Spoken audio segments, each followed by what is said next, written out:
Oke, kali ini adalah sesi yang pastinya sudah ditunggu-tunggu oleh kita semua. Kita akan mendengarkan paparan langsung dari Menteri Pendidikan dan Kebudayaan Republik Indonesia sekaligus peluncuran Merdeka Belajar episode keempat program organisasi penggerak. Dan tanpa perlu berlama-lama lagi, langsung saja kita sambut Menteri Pendidikan dan Kebudayaan Republik Indonesia, Mas Menteri Nadiem Makarim.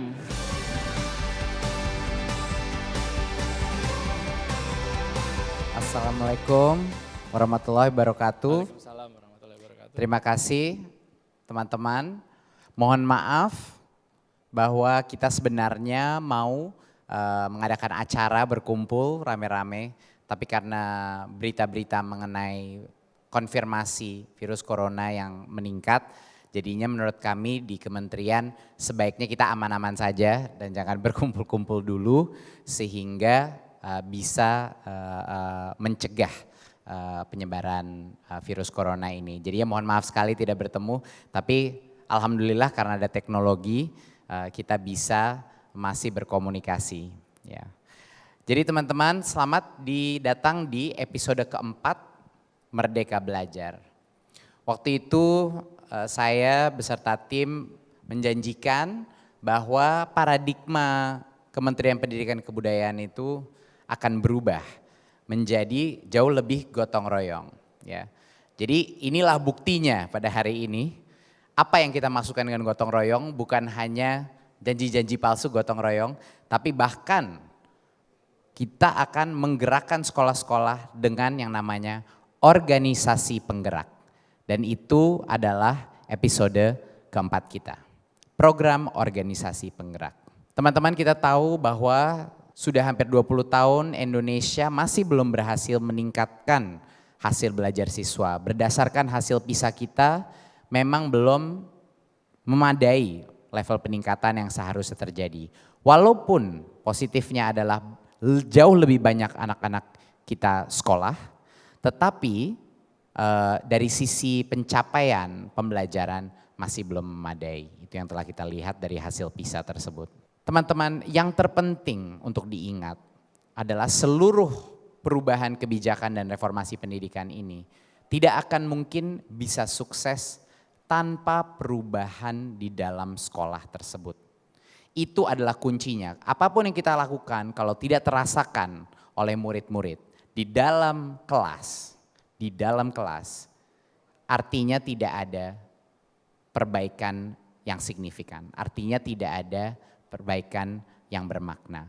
Perubahan itu harus dimulai di dalam sekolah. Sekarang saya akan mengenalkan suatu konsep, yaitu konsep namanya sekolah penggerak. Apa itu sekolah penggerak? Sekolah penggerak adalah suatu sekolah yang dapat menggerakkan sekolah-sekolah lain.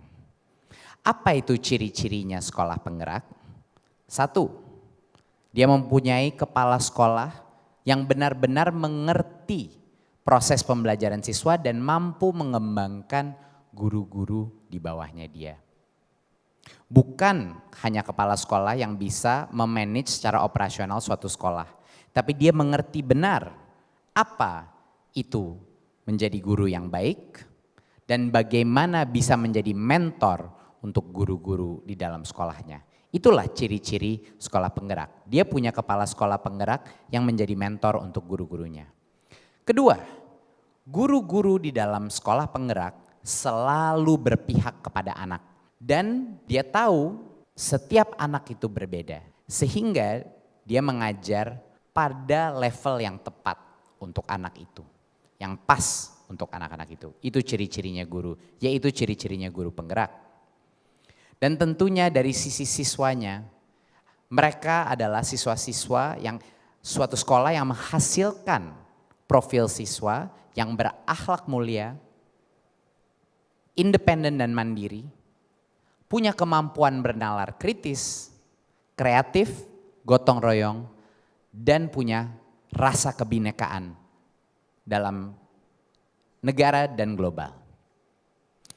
Dan yang terakhir adalah ciri-ciri daripada sekolah penggerak adalah komunitas di sekeliling sekolah itu mendukung proses pendidikan di dalam kelas.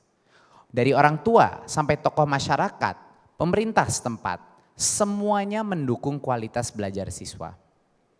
Ya, ini adalah ciri-cirinya sekolah penggerak, dan sekolah penggerak adalah sekolah yang bisa menggerakkan di masa depan, bisa menggerakkan sekolah-sekolah lainnya menjadi salah satu panutan, menjadi tempat pelatihan, dan juga menjadi inspirasi bagi guru-guru dan kepala sekolah yang lainnya.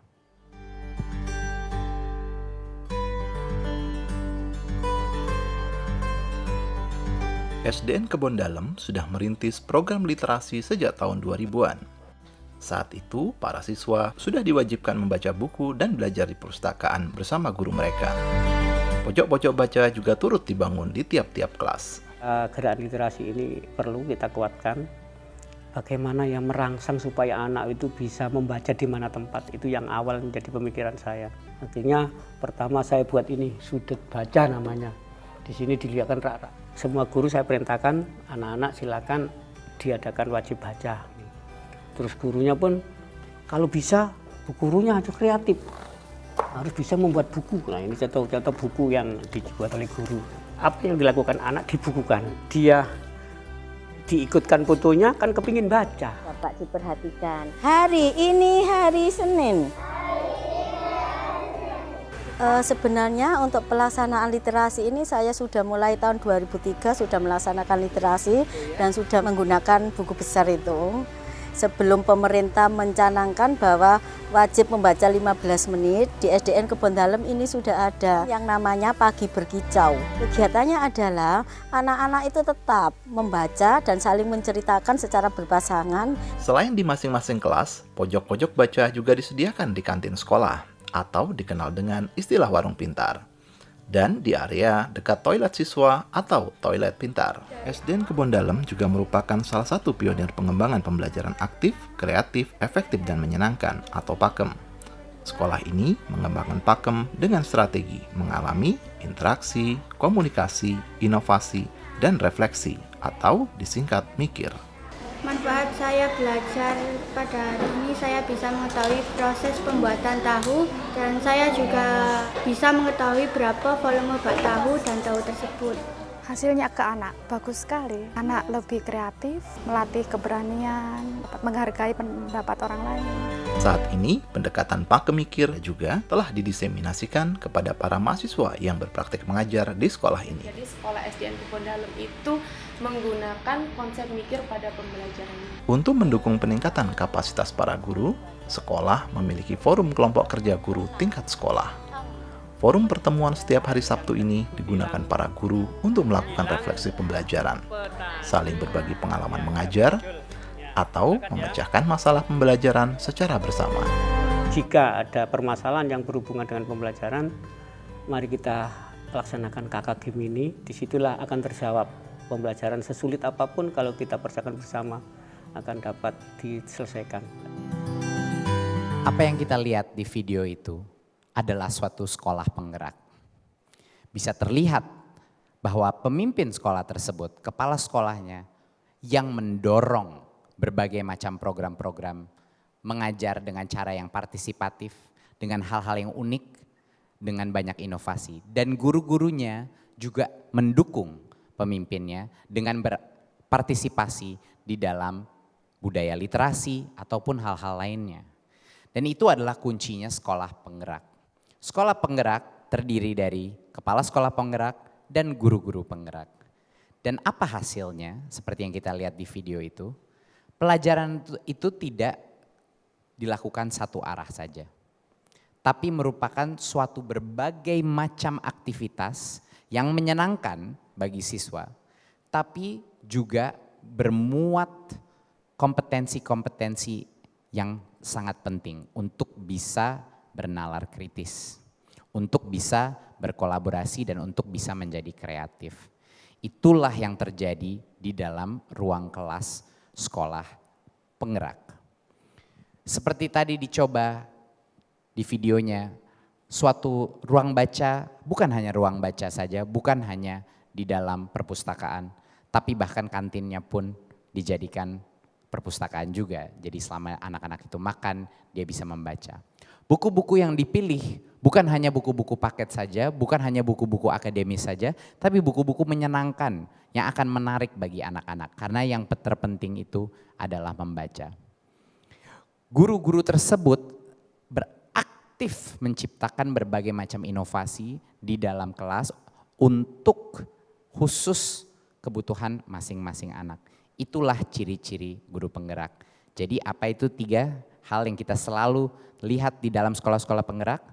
Baik gurunya maupun anaknya, banyak tanya, banyak coba, dan banyak karya. Agar semua hal yang kita lakukan ke dalam 4,5-5 tahun ke depan ini terus berjalan selama-lamanya. Kami membutuhkan ribuan sekolah penggerak di seluruh daerah Indonesia. Sekolah-sekolah penggerak inilah yang mau apapun kebijakan yang terjadi dari Kementerian Pendidikan dan Kebudayaan, mereka akan menjadi pemimpin-pemimpin gerakan Merdeka Belajar di masing-masing daerah. Mereka lah menjadi mercusuar, mereka lah menjadi pusat pelatihan, mereka menjadi inspirasi bagi guru-guru dan kepala sekolah lainnya. Kita selama ini sudah mencoba beberapa hal untuk menemukan formula daripada sekolah penggerak ini. Ada beberapa yang sukses, ada beberapa yang kurang sukses. Kita dulunya punya program binaan khusus, sekolah inti, sekolah imbas. Jadi sekarang pertanyaannya apa sih yang beda dengan problem ini, dengan program ini? Beberapa hal, permasalahan yang kita ketemui dari berbagai macam pengalaman di masa lalu adalah kurangnya dukungan dari pemangku kepentingan. Biasanya program-program seperti ini didorong oleh pemerintah. Dan pada saat pemerintah programnya berubah atau mungkin kebijakan berubah, program itu momentumnya mulai turun. Dan pada saat pendanaan misalnya selesai, karena program pemerintah selesai, programnya pun tidak berkelanjutan. Dan selama program itu terjadi banyak sekali pergeseran guru dan kepala sekolah yang sebenarnya tidak bisa terjadi kalau kita ingin meningkatkan kemampuan sekolah penggerak tersebut. Komunitas pun tidak terlalu banyak dilibatkan. Jadi bagaimana program organisasi penggerak ini berbeda? Yang berbeda adalah organisasinya.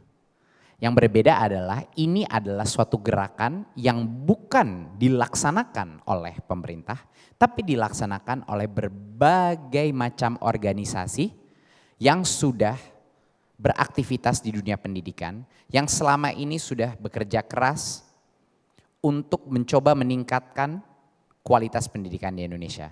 Bahkan banyak dari mereka yang tidak pernah meminta bantuan dari pemerintah pun. Tapi sekarang kita akan mendukung mereka. Selama berpuluh-puluh tahun pemerintah mencoba melakukannya sendiri. Tapi kali ini kita akan mencoba hal yang berbeda. Kita akan melakukan penciptaan sekolah-sekolah penggerak dengan berbagai macam metode. Dengan menghormati keberagaman metode yang ada di dalam komunitas kita, yang ada di dalam masyarakat kita. Jadi inilah saatnya untuk organisasi-organisasi penggerak untuk bangun dan membantu bukan hanya pemerintah tapi membantu Indonesia. Organisasi penggerak inilah yang akan berada walaupun nanti misalnya ganti menteri, ganti kebijakan, organisasi penggerak ini akan terus bergerak. Ini adalah jawaban kami untuk banyaknya kritik bahwa kalau program berhenti bagaimana? Inilah pentingnya punya civil society, inilah pentingnya punya organisasi penggerak. Mereka akan kita bantu dengan pendanaan, dengan seleksi yang transparan dan fair untuk mentransformasi suatu sekolah menjadi sekolah penggerak. Kedepannya mereka bisa mendapatkan dana juga dari berbagai macam instansi, bukan hanya pemerintahan. Jadi dari sisi sustainability daripada pendanaan pun ini akan jauh lebih efektif dan akan terus berjalan walaupun ganti menteri, walaupun ganti kebijakan. Pada tahun 2020 dan 2022, program organisasi penggerak ini akan menargetkan kira-kira 50.000 guru, kepala sekolah dan tenaga pendidikan di dalam 5.000 sekolah. Yaitu sekolah apa saja? PAUD, SD dan SMP. Ya. PAUD, SD dan SMP. Kenapa kita memilihnya yang lebih muda? Ya, kenapa tidak milih SMA? Satu karena ya memang dari sisi sumber daya kita punya constraint, kita punya limit. Jadi kita harus memilih mana yang bisa punya dampak lebih transformasional terhadap masa depan bangsa, ya semakin muda. Semakin muda, semakin besar dampaknya dan semakin kelihatan perubahannya. Karena menurut sains daripada pendidikan, menurut berbagai macam research, semakin muda kita melakukan intervensi, semakin tinggi benefit untuk anak tersebut. Jadi kita akan memberikan pendanaan dan monitoring terhadap 3 jenis program, ya 3 jenis grup. Jadi tipe pendanaannya ini ada 3. Kita kasih nama berdasarkan binatang. Ada yang gajah, ada yang macan, sama ada yang kijang. Yang gajah itu yang pendanaannya paling besar karena dia sudah punya skala yang besar dan sudah bisa membuktikan bahwa dia bisa mengimplementasi dan membuktikan hasil akhirnya dari sisi pembelajaran siswa itu. Outcome-nya sudah terbukti. Ini sekitar program-program yang kita danai, program gajah itu bisa sekitar 100 lebih sekolah yang mereka akan intervensi, 100 lebih sekolah yang akan mereka improve. Program macan adalah yang lebih kecil, mungkin belum bisa membuktikan secara rinci dengan data apa hasilnya, tapi sudah ada mulai indikasi awal bahwa program ini efektif. Ya, dia akan mengejar sekitar dari 20 sampai 100 sekolah dan pendanaannya tentunya lebih kecil. Dan kijang ini yang paling lincah-lincah. Masih kecil, mungkin belum 100% terbukti, tapi timnya hebat, mereka punya konsep yang hebat dan mereka patut diberikan kesempatan. Kenapa kita juga ingin memasukkan kijang-kijang ini dalam program ini, yang kecil-kecil yang mungkin belum terbukti? Alasannya adalah kita belum tahu siapa gajah-gajah di masa depan, benar nggak? Kita belum tahu gajah-gajah di masa depan. Banyak sekali konsep-konsep baru dan inovatif yang harus kita tes di skala yang lebih kecil untuk mengetahui apakah mereka potensi untuk menjadi salah satu penggerak yang besar. Ya, siapa tahu kijang menjadi macan, siapa tahu macan menjadi gajah di masa depan. Kita lihat bagaimana kita mengukur kesuksesan daripada masing-masing organisasi penggerak ini. Tentunya kita harus fair. Semuanya akan diukur dengan cara yang sama. Kita akan mengukur dengan 3 instrumen. Yang pertama adalah bagi teman-teman yang sudah menonton episode 1, itu adalah asesmen kompetensi minimum dan survei karakter. Ya, seperti yang dibilang kemarin yang menggantikan UN sama instrumennya. Yaitu tes di numerasi, literasi, dan juga berbagai macam survei karakter. Dan kita akan juga ada instrumen pencapaian dan pertumbuhan dan perkembangan anak. Ini mirip seperti asesmen kompetensi tapi lebih untuk PAUD. Ya, jadi nggak bisa gunakan tes yang sama. Untuk SD, SMP, SMA tentunya PAUD akan menggunakan instrumen yang berbeda. Lalu bukan hanya itu, kita juga akan mengukur lebih dalam arti praktek-praktek mengajar yang akan terjadi di dalam sekolah itu seperti apa. Dan akan kami ukur. Jadinya memang benar, kemampuan bernalar kognitif adalah yang paling penting. Kalau organisasi itu tidak menunjukkan perubahan dalam numerasi, literasi, asesmen kompetensi minimum, tentunya itu berarti tidak berhasil menjadi sekolah penggerak. Tetapi dia bisa menambahkan dan meningkatkan poin-poin dia atau kinerja dia dengan menunjukkan perubahan mindset. Perubahan pola pikir melalui survei karakternya. Jadinya ini adalah penilaian yang holistik, bukan hanya kognitif. Dan yang tentunya dengan pengukuran peningkatan motivasi dan praktek-praktek mengajar dengan survei-survei itu, kita juga mengetahui apakah kultur atau budaya pembelajaran dalam sekolah itu sudah meresap apa tidak. Dan itu akan sangat penting sekali. Jadi kita harus menunjukkan bahwa sekolah yang diintervensi oleh organisasi penggerak harus di atas rata-rata sekolah yang tidak diintervensi di daerah yang sama dengan berbagai macam kontrol sistem yang saintifik. Semua akan diukur dengan metrik yang sama. Caranya setiap organisasi penggerak mencapai goal itu akan berbeda-beda. Dan dari situlah teman-teman kita akan mengetahui apa strategi-strategi organisasi-organisasi ini yang terbaik. Sehingga itu bisa menjadi pembelajaran buat pemerintah dan yang lebih penting lagi pembelajaran bagi sekolah-sekolah di sekelilingnya dia. Nah, Banyak yang menanyakan saya, Mas Menteri, kalau saya punya organisasi, tapi kita bukan fokus kepada numerasi dan literasi. Jadi kita ini fokus kepada misalnya menurunkan intoleransi di dalam sekolah. Misalnya untuk menurunkan wabah bullying dan lain-lain. Kami ada konsep sekolah bermain senang, tapi belum tentu akan berdampak kepada kompetensi numerasi dan literasi. Bagi organisasi-organisasi seperti itu, masih bisa bergabung, tapi harus bergabung dengan cara koalisi. Harus gotong royong, bergabunglah dengan satu organisasi yang memang sudah ingin bergabung program ini, dan bisa bekerja sama sehingga pendekatan kepada sekolahnya itu holistik.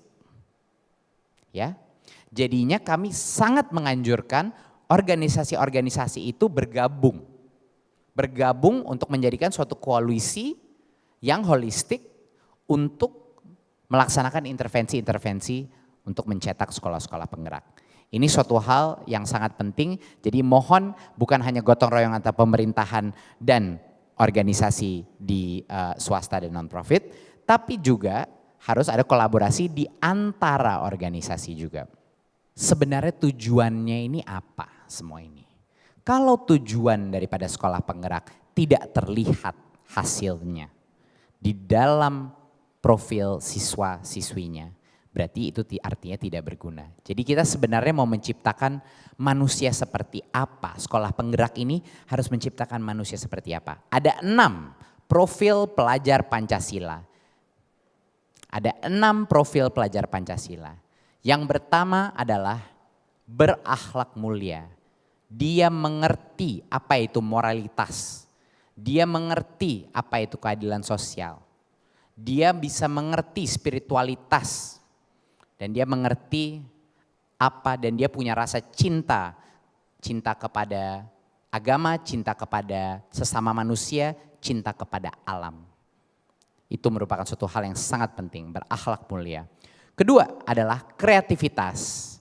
Dia punya kemampuan untuk bukan hanya memecahkan masalah, tapi untuk menciptakan hal-hal secara proaktif. Secara independen. Untuk menemukan cara-cara yang lain dan berbeda untuk bisa berinovasi dalam sehari-harinya. Ketiga, dia harus tahu cara gotong royong. Dia harus tahu cara berkolaborasi dan bekerja sama dengan sesama muridnya dan pada saat dia keluar di laut terbuka dengan sesama manusia. Karena tidak akan ada pekerjaan atau aktivitas yang tidak membutuhkan gotong royong, tidak membutuhkan kolaborasi. Apalagi di era industri 4.0. Kolaborasi menjadi jauh lebih penting lagi. Sekarang aja udah penting. Bayangkan di masa teknologi yang semakin berubah cepat. Keempat adalah kebinekaan global. Ini adalah perasaan menghormati keberagaman. Ini adalah toleransi terhadap perbedaan. Ini juga artinya dia bisa menerima dan menghormati keperbedaan tanpa rasa judgment, tanpa menghakimi, dan tidak merasa dirinya dia atau grupnya dia atau kelompoknya dia lebih baik dari yang lain. Itu artinya kebinekaan global. Dan bukan hanya di level Indonesia sebagai negara dia, tapi juga dalam tingkat dunia. Dalam tingkat dunia. Karena dunia ini menjadi semakin kecil, informasi dan pengetahuan menjadi semakin besar, bisa diakses dimanapun. Sehingga kebinekaan global itu menjadi suatu hal yang penting dan harus menjadi aspirasi sistem pendidikan kita. Karena kita akan bersaing di masa kini dan masa depan, kita akan bersaing di panggung dunia, bukan hanya di Indonesia.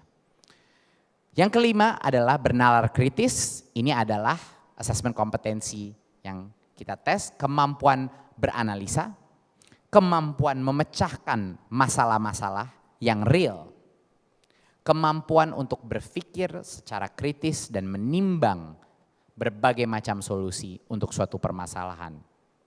Dan yang terakhir adalah kemandirian. Seberapa independen siswa-siswi kita? Apakah mereka terdorong dengan motivasi di dalam hatinya dia? Apakah harus terus didorong dari luar atau eksternal? Kemandirian bertumpu dari yang namanya growth mindset, yaitu suatu filsafat bahwa saya ini bisa menjadi lebih baik kalau saya terus berusaha. Sehingga saya ingin terus mencari informasi lebih banyak, saya harus bekerja keras karena saya bisa menjadi lebih baik. Ini adalah kunci daripada mindset untuk kemandirian siswa-siswi kita. Dinas pendidikan di masing-masing daerah akan memiliki peran yang luar biasa pentingnya dalam keberhasilan program organisasi penggerak ini. Ini tidak mungkin hanya gotong royong pemerintah pusat dengan berbagai macam organisasi penggerak. Dinas sebagai pemilik sekolah-sekolah di semua daerah harus mendukung dan juga akan memberikan berbagai macam informasi kepada organisasi penggerak agar program mereka sukses.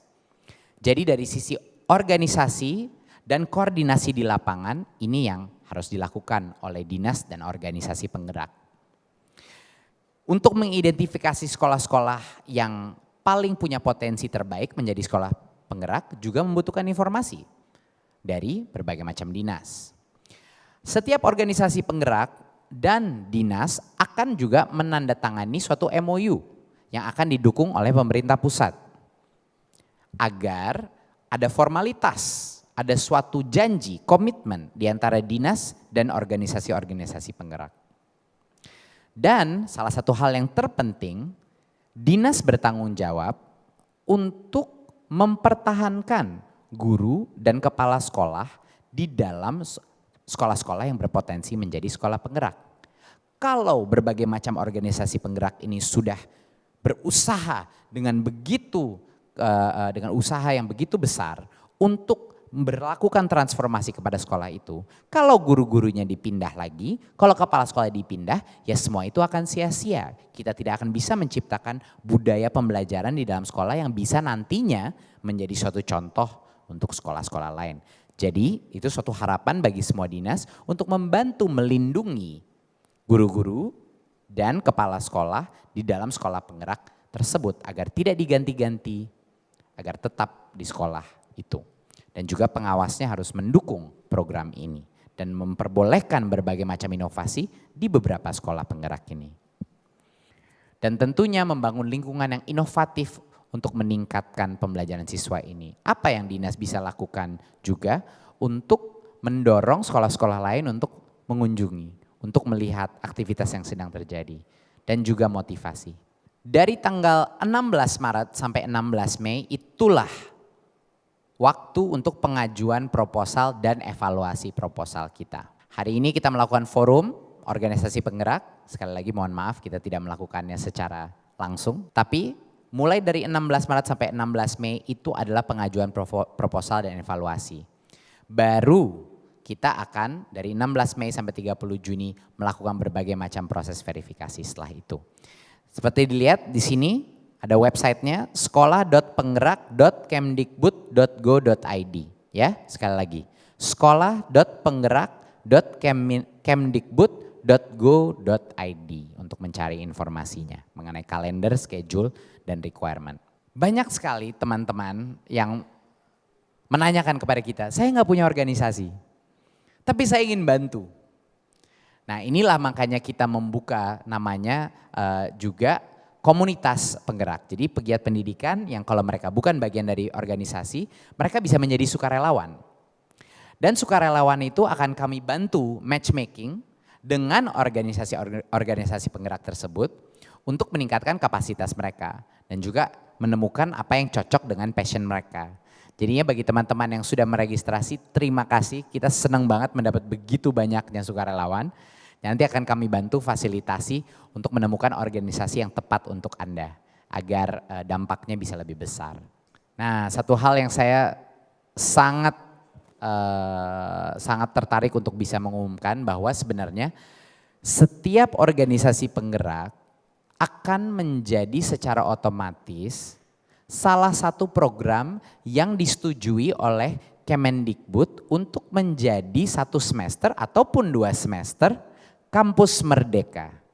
Jadi bagi mahasiswa-mahasiswa yang sedang mencari program 1 semester atau 2 semester, sekarang semua organisasi penggerak yang terpilih masuk program ini untuk mengerjakan sekolah penggerak, boleh membuka programnya kepada mahasiswa dan akan mendapatkan full SKS, minimum 20 SKS.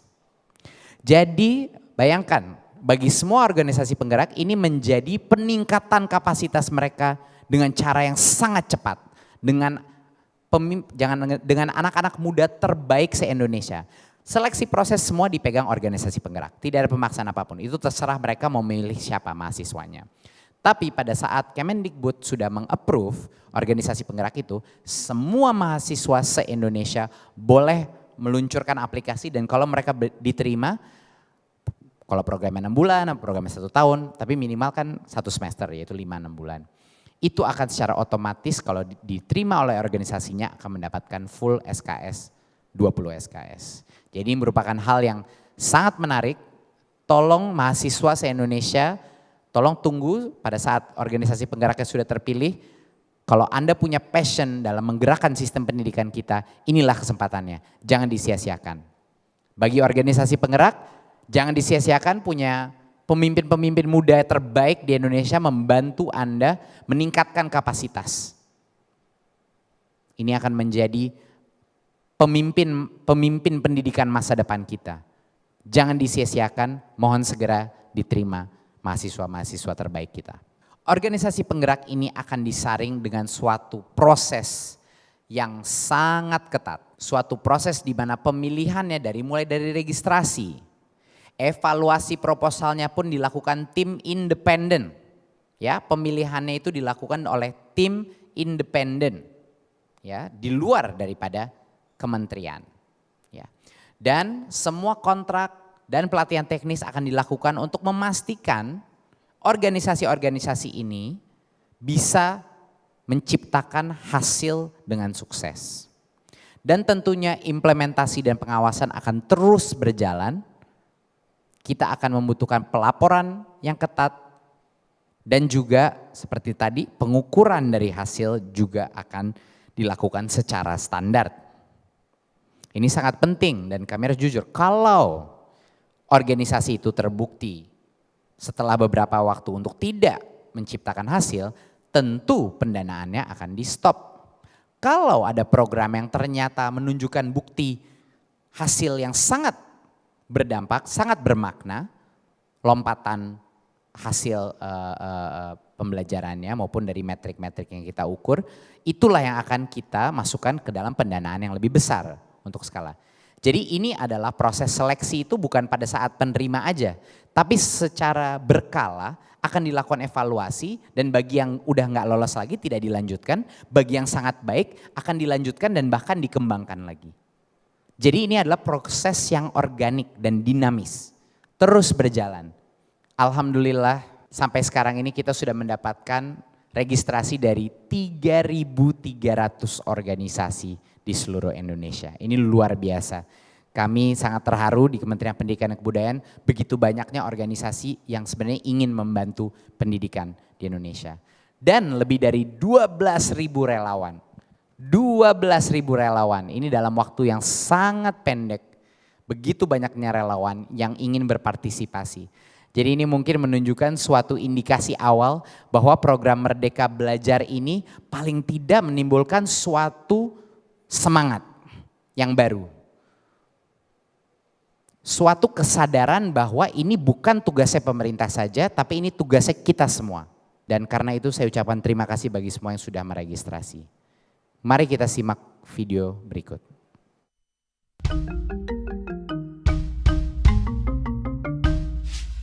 Kenalkan, ini Agustina. Agustina dan teman-temannya tinggal di Wamena, Papua, wilayah terpencil di Indonesia Timur. Agustina ini anak yang ceria dan mandiri. Agustina sekarang duduk di kelas 3 SD. Dia belum lancar membaca, sehingga dia sering kesulitan belajar. Teman-temannya pun sama. Guru sering absen, sehingga satu guru kadang terpaksa mengurus beberapa kelas sekaligus.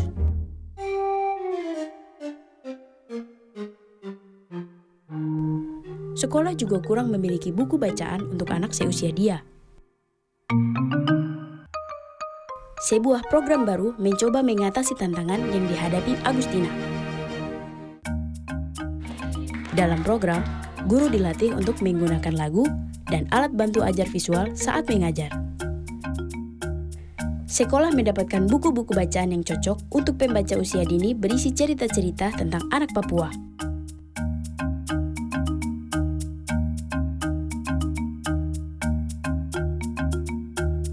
Dan guru didorong untuk menata perpustakaan dan pojok baca. Edo ingin menjadi guru. Hasilnya, sekarang kemampuan baca tulis siswa meningkat.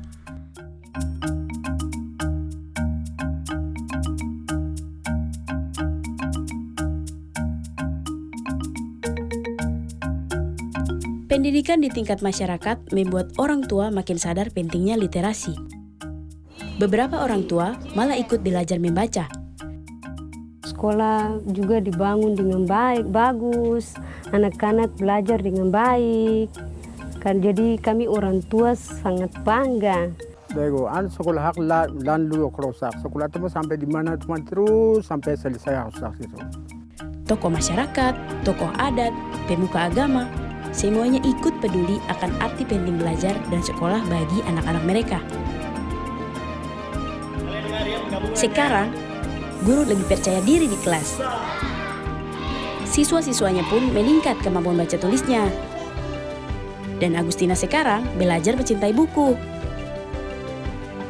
Membaca membantu imajinasinya berkembang. Mudah-mudahan program ini bisa direplikasi di wilayah lain di Indonesia. Demi masa depan yang lebih cerah, untuk Agustina dan untuk setiap anak.